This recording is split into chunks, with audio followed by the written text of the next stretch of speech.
Gap, sorry banget. Ini kayak gambar lu nge-lag, tapi gue yakin suara lu itu jelas banget kan. Jadi kita record suara di HP.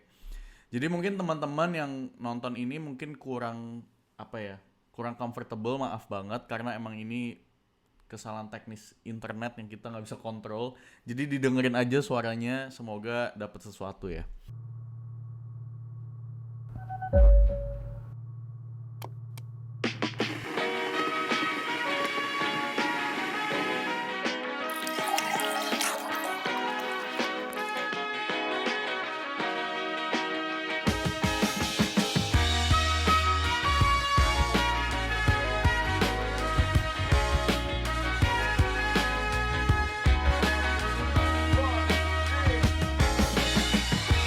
Hello guys, welcome back to another podcast. Tentunya masih di The Peter Limewell Podcast. Apa kabar kalian semua? Semoga baik-baik aja di rumah.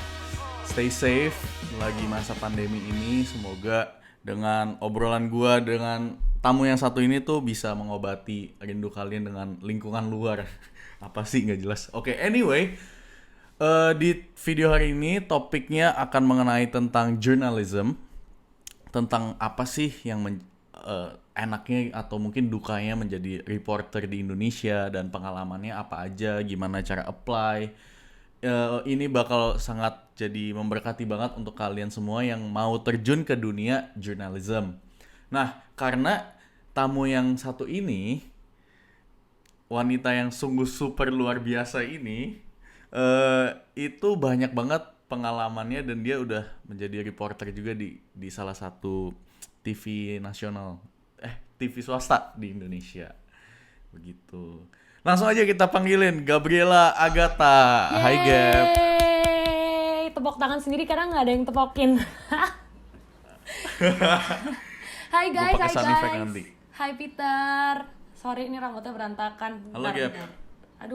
Aduh, ya. Kenalin, nama gue Gaby. Buat kalian yang belum tahu, gue adalah ex-reporter, asik ex-reporter.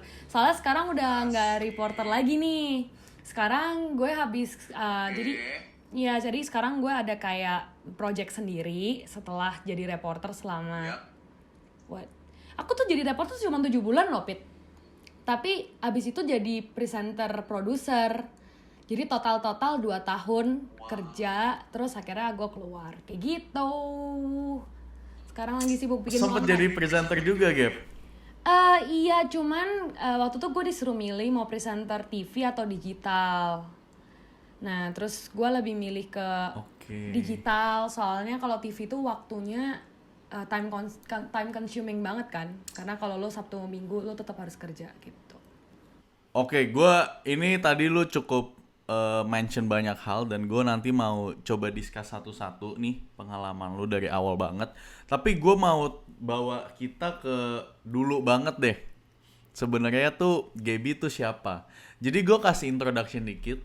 Gue kenal Gaby itu juga di Australia. Dia belajar politics bukan sih? International politics ya. Iya. Boleh nggak perkenalin diri lu dulu? Mungkin kenapa sih lu mau terjun ke dunia journalism, lalu kenapa mau belajar di Aussie, terus balik lagi ke Indo untuk bikin karir di Indonesia? Sebenarnya kalau mau tahu cerita detail itu panjang banget, mungkin bisa 2 hari kali gue ceritain. Cuman the reason why gue terjun ke dunia ini awal mulanya, kenapa sih kok gue ngambil international politics, kenapa juga gue ngambil double majornya di journalism gitu, karena jadi awal mula tuh gue waktu SMP tuh, Pit, gue tuh pengen banget jadi fashion designer. Nah, Tuhan tuh baik banget ya. So ada chance tiba-tiba untuk gue itu ikut ekstrakurikuler fashion designer yang gurunya tuh profesional dari LaSalle College. Tapi ternyata dari situ gue tahu gue tuh nggak bisa, karena gue nggak bisa gambar. Teman-teman gue pada ngejahit sendiri, gue beli ya kan. Terus akhirnya gue kayak nggak sanggup, kayak bukan passion gue. Nah, lompat ke SMA. Waktu itu tuh gue disuruh pilih lagi-lagi ekstrakurikuler. Nah, ekstrakurikuler tuh gue bingung kan, semua cewek-cewek pada ngambilnya tata boga. Ya udahlah, gue ngambil tata boga juga gitu, supaya jadi ibu rumah tangga lebih baik gitu loh. Terus habis itu ternyata pas gue mau ambil itu udah gue centang, tiba-tiba ada satu guru yang khusus nanganin tentang ekstrakurikuler. dia itu datang ke meja gue, padahal guru itu juga nggak kenal gue itu siapa ya, ini mungkin jalan Tuhan ya. Dia tuh tiba-tiba datang, dia tuh nanya, nak kamu mau ikut nggak ekstrakurikuler presenter? Soalnya ekstrakurikuler presenter ini belum ada peminatnya, padahal kita udah terlanjur bayar gurunya. Nah gurunya pas itu tuh padahal keren banget Pit, jadi cuman anak-anak tuh karena nggak lazim sama presenter apaan, ekstrakurikuler presenter, jadi akhirnya nggak ada yang mau ikut. Singkat cerita gue awalnya nggak mau, akhirnya ikut, anak dipaksa teman-teman gitu, akhirnya gue ikut.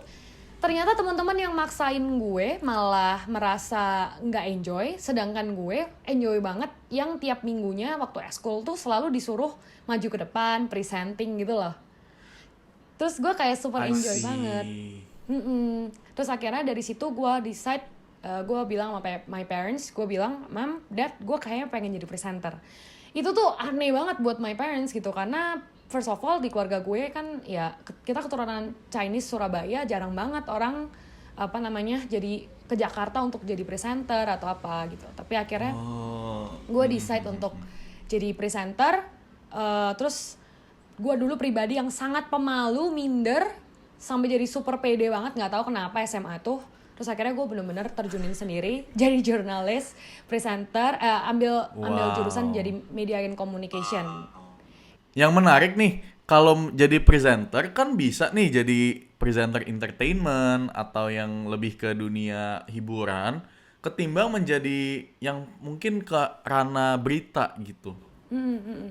Iya benar banget. Jadi gue kenapa kok akhirnya gue ngambil international politics, kenapa kok ada ketertarikan gue tentang politik? Ya itu sebenarnya gara-gara waktu SMP SMA, my mom itu orang yang cukup disiplin sama anak-anak. Jadi kita tuh nggak pernah boleh baca buku novel teen lit kayak gitu, nggak boleh. Jadi bacanya tuh buku-buku yang non fiksi. Nah terus dari awalnya nggak suka, waktu SMA mulai mencari tahu, terus bukan tiba-tiba sih, my dad dari dulu emang suka banget ngomongin tentang politik meskipun dia bukan politician.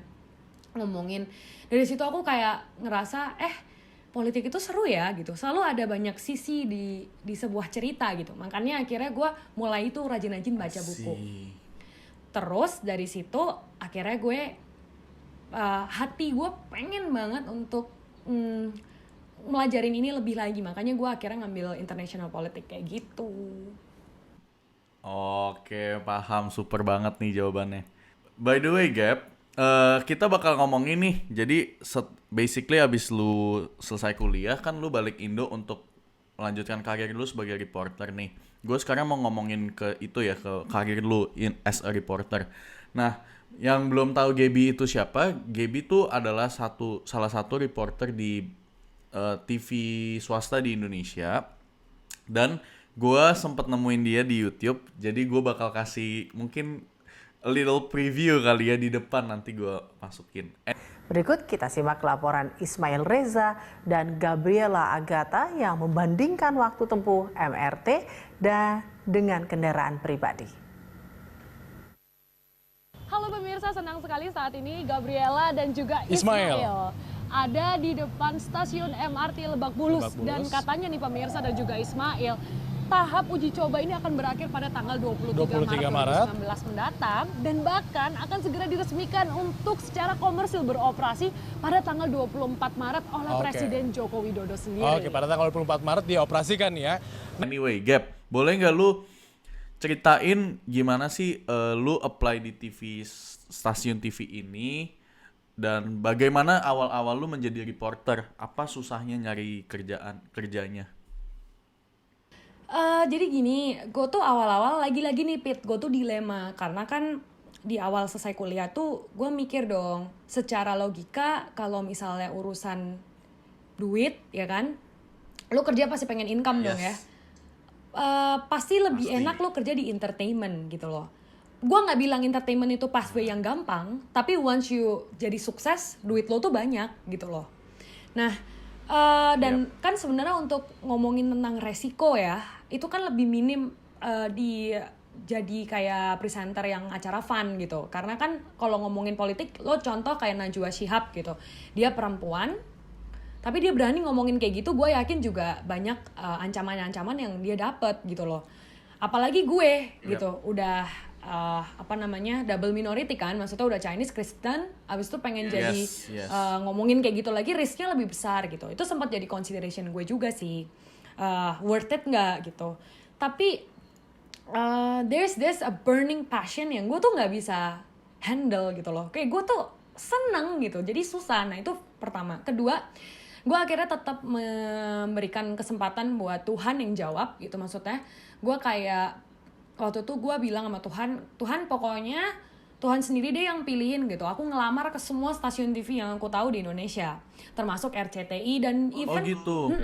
Di CV-nya pun aku tuh nggak nulis mau jadi reporter, Pit. Di CV-nya tuh aku tulis jadi presenter in any of your programs, kayak gitu. Nah terus akhirnya Di cover letternya maksudnya. iya di cover letternya gitu. Terus itu gue lamar. Sorry aku potong Gap. Kamu lamarnya lewat email kah atau datang ke satu-satu Email, atau email. gimana? Murni lewat email sih. Oh email. Jadi gue ngelamar Oke. gitu. Lu tau gak sih yang namanya jawaban Tuhan tuh luar biasa banget ya. 3 stasiun TV yang email back ke gue, itu semuanya tuh stasiun TV berita. Apa mungkin mereka lihat kamu studinya di politik sekali, jadi mungkin Iya. yang reply back Itu bisa jadi juga, cuman kan gue ada media communication juga harusnya. Kan gue double major. Jadi Saat kamu kirim email itu, sorry gue potong lagi. it's okay. Saat kamu kirim email itu sama portfolio juga dong, kayak kamu ngomong dan lain-lain. Enggak. Bener-bener murni CV sama Oh, cover enggak. letter. Iya. Terus aku email. I Karena see. gue gak punya koneksi Oh, apapun, oke. Pit. Kan tadi yang gue bilang gitu, saudara-saudara gue semua di Indo. Di Surabaya gitu. Iya. Oke. Pokoknya ya udah akhirnya keterimanya tuh di situ, di 3 TV itu yang berita. Jadi gue akhirnya kayak bukan keterima sih, sorry, maksudnya di feedbackin sama mereka. Terus akhirnya karena ujian masuknya itu terlalu panjang, ada beberapa TV yang panjang, jadi akhirnya gue memutuskan untuk stay di TV yang gue pernah kerja waktu itu gitu loh. Jadi kayak ya udahlah gitu, karena mereka lebih gampang dan gue butuh job. Right, oke. Mungkin tadinya aku mau nanya di akhir, tapi aku mau mungkin selipin di sini nih Gap pertanyaan ini. Ada nggak sih tips untuk teman-teman yang mau mulai karir di sini di entertainment? Misalnya cara dapat castingnya atau mungkin prosesnya, boleh nggak kamu jelasin lebih detail dikit gitu? Oh, kalau soal di entertainment, sejujurnya gue nggak tahu banyak ya, Pit, karena itu kan bukan bidang gue. Cuman kalau soal di ngelamar di TV-TV swasta kayak gitu untuk yang kayak nih, cuman gue tuh bener-bener itu kemurahan Tuhan sih. Kayak gue tuh bener-bener nggak ada koneksi. Jadi bener-bener real pakai CV dan pakai ini, dan entah kenapa mungkin lagi pada saat itu mereka juga lagi nyari-nyari kali ya. Jadi akhirnya gue dipanggil, dan waktu di sana tuh ada psikotes kayak gitu-gitu, Pit. Di beberapa televisi yang gue masuk tuh ada psikotesnya, ada apa. Nah nanti kamu diuji-uji terus. Jadi ada yang pertama, bahkan ada yang sampai temen gue tuh 6 bulan gitu baru dipanggil lagi untuk diterima. Ada uji 6 pengetahuan. bulan, wow. Iya Lama lama banget loh. banget. Ada yang lama banget, iya. Gitu. Oh jadi emang prosesnya lama banget ya Gap ya? Nggak semua, Pit. Makanya kenapa gue pilih TV gue. Karena TV gue tuh waktu tuh within 2 weeks ya, gue udah langsung masuk. Kalau yang TV lebih gede mungkin lebih lama gitu. Oh oke. Nah sekarang nih aku mau nanya nih, apa jenjang karir seorang reporter? Jadi dari reporter terus jadi apa sih nextnya gitu? Topnya tuh apa? Jadi gue dulu nggak pernah nyangka, ini buat teman-teman juga penting sih untuk di garis bawahi gitu, buat teman-teman yang pengen jadi presenter atau news anchor ya kan. Dulu gue pikir kalau lo mau jadi news anchor, you can just apply for it, tapi ternyata tuh enggak. Kamu memang bener-bener harus lewati dulu proses yang namanya reporter gitu. Nah jadi setelah reporter, biasanya kita tuh akan naik ke produser, atau kalau enggak junior produser, kalau enggak ke presenter langsung. Jadi presenter sama produser itu apparently they have the same derajat gitu loh. Kalau dari segi day to day task sebagai reporter apa? Day to day task itu tuh Sebenarnya basically sama ya, kayak kamu ke suatu tempat, kamu ditugasi di lapangan. Terus habis itu di lapangan kamu interview orang, cari berita dari apa yang kamu lihat, dari apa yang kamu dengar, 5 sense lah jalan semua. Udah gitu kamu bikin naskah. Nah lucunya selain live report atau bikin kayak semacam rekaman apa ya, live on tape gitu, ke reporter tuh ada kerjaan lain, yaitu bikinin naskahnya si presenter. Oh gitu. Itu reporternya yang bikin. I see, oke. Terus? Lo bikinin tapi tetap harus lewat produser ya, gitu. Oke. Harus tetap lewat produser. Paham. Jadi nanti mereka kayak produser jadi kayak copywriternya, jadi kayak bukan apa ya, jadi kayak editornya gitu loh, Pit. Jadi kayak ngelihat ada yang salah atau enggak. Gitu. Jadi skill yang dibutuhkan untuk menjadi reporter, kamu harus pinter ngomong, harus mau turun ke lapangan, dan pinter menulis ya. Sama satu lagi sih yang gue pelajarin, lo harus jadi orang yang spontan. Karena gue itu orangnya super plan banget. Iya. Kan lu tau, inget gak sih gue itu dulu kalau nulis essay kayak super plan banget, Pit, anaknya. Hari ini gue mau 2000 kata gitu. Kalau jadi reporter tuh lu nggak bisa, Pit. Kayak bener-bener hari ini nih ya, lu udah latihan nih, kemarin dikasih tahu lo kemana gitu, ke DPR misalnya, udah latihan live nih apa nih, tiba-tiba semenit sebelum lo berangkat mereka telepon, Dek ada kebakaran di sini, tolong pergi ke sana ya. Kayak gila. Wow. Gitu. Gue ya kayak terus di sana udah kayak heboh sendiri gitu. Sespontan itu ya. Iya, spontan banget. Makanya itu yang kayak penting banget guys buat kalian yang mau ikutan jadi reporter. Lagi pula kalau ngomong di kamera pun kamu harus siap-siap spontan ya, mikir beritanya, atau memang udah ada naskahnya sih? Aku nggak tahu loh kalau itu. Jadi gini, Pit, kalau misalnya untuk event khusus, misalnya kayak breaking news gitu, wah itu udah susah banget sih, Pit. Lo mau nyiapin naskah atau apa tuh udah susah banget. Paling mentok poin-poin aja. Misalnya nih waktu itu gue Lion Air nih, breaking news gue, yaitu gue mentok tulis naskah cuman sempet korbannya berapa, yang ditemuin berapa, apa aja, gini-gini segala macam. Udah gitu baru langsung ini. Pernah tuh gue yang paling seru nih, dulu tuh pernah ada kejadian yang waktu Lion Air tergelincir itu kan jenazah dibawa pakai kapal ya. Karena kan tergelincirnya di laut kan, di Karawang waktu itu. Nah pas jenazahnya tuh datang, kamu tuh nggak tahu itu tuh kalau yang dibawa di dalam kantong-kantong itu tuh isinya jenazah atau isinya tuh puing-puing pesawat. Jadi kamu kan nggak tahu kan, karena kan kamu nggak ikut proses ngambil, kamu cuma nunggu di portnya aja. Nah waktu itu datang, itu TV tuh lomba-lomba untuk duluan tahu apa itu isinya, karena kita tuh breaking news posisinya. Jadi harus bener-bener live duluan gitu. Makanya produser gue langsung telepon, Gibi 5 menit lagi live. Terus gue bilang kan, nggak bisa lah bang 5 menit lagi live, orang gue masih belum tahu itu isinya apa. Dia bilang, nggak peduli, kamu cari dulu bla bla bla gitu. Kayak bener-bener, jadi gue bener-bener harus lari ngelihat itu isinya apa, Pit. Sorry itu potongan tubuh orang atau bukan, gue juga harus tetap lihat. Kayak itu sengeri itu. Jadi kayak wah, tapi seru gitu. Gila, high pressure juga ya artinya ya. Lumayan. Nah, Gap, sekarang ini pertanyaan yang aku bener-bener pengen nanya nih. Kerjanya kan gila nih, long hours, terus spontan, high pressure. Gajinya berapa sih kalau reporter itu? Aduh, kalau ngomongin tentang gaji ya, gue pengen banget nih sharing ke kalian nih. Pertama kali gue ngelamar ke reporter, gue tuh kaget banget pas itu. Ini gue terang-terangan aja lah ya. Waktu itu tuh gue tulis, kan ditanyain dong, lo pengen income lo berapa, ya kan?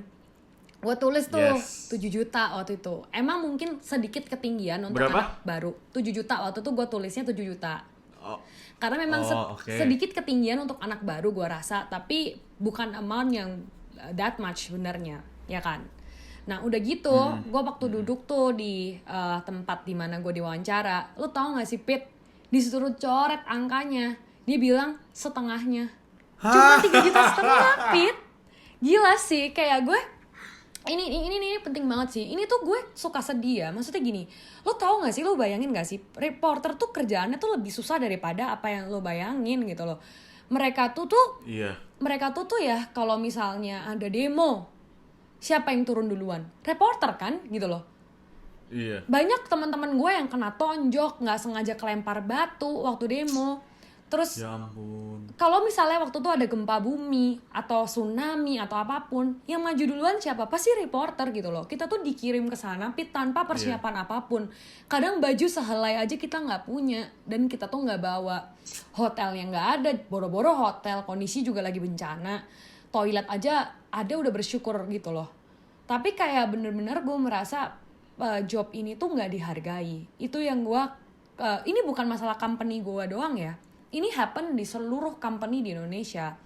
Itu yang gue kayak sebenarnya kurang ngerasa kayak aduh gimana ya kok nggak di-appreciate gitu. Padahal teman-teman reporter yang lain mereka tuh berjuang mati-matian. Bahkan kemarin ada yang kapalnya sampai tenggelam peraunya ngikutin Pak Jokowi dan lain sebagainya. So I mean it's something yang kita tuh taruhan nyawa gitu loh. Masa sih lu digaji UMR gitu? Kan nggak make sense gitu. Wah, Memang miris banget ya. iya ironis banget dan in the end gue cuman mau disclaimer gaji gue nggak segitu ya, nggak 3,5, ditinggiin dikit tapi itu pun masih di bawah 5 juta pas pertama kali gue masuk. Jadi kayak dan lo tuh tahu nggak sih kayak reporter tuh gue pernah kerja dari jam 7 pagi sampai jam 1 pagi. Gila. Gitu loh. Jadi maksud gue ini job yang bener-bener di underestimate banget sama orang. Kayak gue ngerasa mungkin orang mikir wah keren ya tampil di TV gini-gini. Enggak loh gitu. Kita untuk hidup aja mati-matian. Kalau gue puji Tuhan gue terlahir di keluarga yang maksudnya bisa bantu dan support gue untuk kos. Tapi teman-teman gue yang lain, mereka yang dari rantau, yang dari jauh, you know, gue kayak bener-bener sedih. Iya, maksudku ini membuka mata banget ya untuk kita yang selama ini mikir, oh kayaknya reporter gajinya oke gitu. Kamu kan tadi ngomong kamu kerja dari jam 7 pagi sampai jam 1 subuh. Itu kalau kamu kerja di Aussie udah kaya kamu. Iya bener. Itu tuh aku pernah kayak gitu, pernah ya, jadi bukan selalu. Pernah, dan parahnya lagi tuh gak even dikirimin makan dong, Pit. Kayak pokoknya parah banget lah, kurang dihargai gitu. Makanya gue bener-bener encourage, ayolah bangsa Indonesia hargailah reporter-reporter itu, kasihan gitu. Nah kalau jadi presenternya nih yang depan TV di studio yang enaknya, apakah sama gajinya segituan juga? Enggak. Jadi kalau presenter itu lompatannya kayaknya lumayan tinggi itu setahu gue ya gitu. Karena kan tiap presenter pasti beda-beda juga. Dan presenter itu banyak uang tunjangannya, Pit. Mulai dari tunjangan kayak macem apa sih, kayak ada uang kayak nggak tahu deh, ini rada random tapi temen gue dulu tuh waktu jadi presenter dia dikasih uang untuk nge-gym gitu loh supaya lo maintain your body shape gitu. Jadi ada tunjangan itu, terus ada tunjangan banyak tunjangannya lah. Ada kalau lo sekali siaran lo dapat duit. Jadi misalnya lo sejam lo dapat duit tambahan. Nah terus yang paling ditunggu-tunggu tuh sebenarnya off air, acara-acara off air. Jadi kalau lu udah punya nama nih gitu kan, misalnya lu di TV A gitu, pasti kan orang kayak kalau misalnya acara pemerintah, acara apa pasti panggil lu kan. Nah itu dapatnya lumayan, Pit. Oh. MC gitu loh. I see. Kalau mungkin ngomongin gaji di atas 10 ada kali ya kalau jadi kayak gitu. Tergantung lu di mana, tapi menurut gue kalau in total bisa sih lebih. Oke. Tapi ya Gap, mungkin untuk ada di posisi presenter itu mungkin awal-awalnya mereka jadi reporter dulu ya? Atau ada nggak sih fast track mau langsung jadi presenter? Enggak. Jadi mostly yang gue tahu, unless TV lo bener-bener ngebet banget butuh seorang presenter, pasti lo harus reporter dulu karena lo nggak akan bisa jadi presenter yang baik kalau lo nggak pernah jadi reporter. Jadi kayak lo harus tahu orang tuh di lapangan tuh gimana cara cari news, lo harus ngalamin itu semua. Gimana biasanya nih ya, misal ada politician gitu, lo nanya nggak semua pertanyaan itu mereka mau jawab. Nah hal kayak gitu tuh lo harus belajar dari ketika lo saat lo jadi reporter. Kecuali economic kayak sekarang tuh CNBC gitu, Pit. CNBC itu kan soal ekonomi kan. Nah, kalau soal ekonomi biasanya bisa langsung jadi presenter karena lu nggak terlalu perlu announce di lapangan. Nah, thank you banget kamu udah datang ke podcastku ya, Gap. Kamu kedepannya lagi sibuk apa nih? Ada project apa mungkin? Kamu kan sekarang udah nggak jadi reporter nih. Sekarang jadi apa sih emang? Lagi ngapain? Jadi gue itu guys juga buat teman-teman yang ngedengerin, gue tuh sekarang lagi sibuk bikin konten program sendiri kayak gitu. Jadi gue bikin program itu di channel YouTube gue namanya Gabriela Agatha, L-nya 2, Agatanya nggak usah pakai H. Oh, YouTuber juga. saingan. Terus gue juga upload itu di IG gue. Jadi kalau misalnya teman-teman mau follow bisa banget di @game48z.